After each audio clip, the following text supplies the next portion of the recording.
Kasako Media, tunaangazia maisha, tunaandika kesho.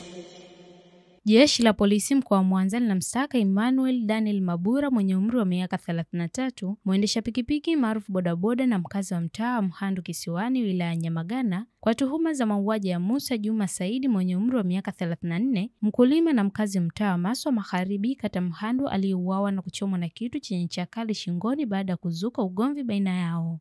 Ni kwamba mnamo tarehe 19 mwezi wa 10 2025 majira saa 1 kamili jioni huko mtaa Mhandu Kisiwani kata Mhandu wilaya Nyamagana, Musa Juma Saidi alifariki dunia baada ya kuchomwa na kipande cha chupa chenye ncha kali na mtuhumiwa Emmanuel Daniel Mabura baada ya kuibuka mzozo uliotokana na ushabiki wa mpira wa miguu uliohusisha timu ya Simba na Yanga. Ndipo mtuhumiwa huyo alitenda kosa hilo baada ya kuzidiwa hoja. Chanzo cha tukio hilo ni mzozo uliotokana na ushabiki wa mpira. Mwili wa marehemu Musa Juma Saidi umefanywa uchunguzi wa kitaalamu na kukabidhiwa kwa ndugu zake kwa taratibu za mazishi. Jeshi la polisi mkoa wa Mwanza linatoa wito kwa wananchi wote kushirikiana kwa kutoa taarifa sahihi zitakazosaidia kumkamata mtuhumiwa aliyetekeleza mauaji hayo na kisha kutoroka. Aidha, limewakumbusha wananchi kuwa na ushabiki wa staha na hakuna sababu ya kugombana au kushambuliana kutokana na tofauti za ushabiki wa kitu chochote, kwani halitasita kuchukua hatua kali za kisheria dhidi ya watakaobainika kufanya uhalifu huo. Nikusihi mtazamaji wa Kasako Media, unaweza kutufuatilia kupitia mitandao mbalimbali ya kijamii ambapo Instagram na Facebook ni Kasako Media.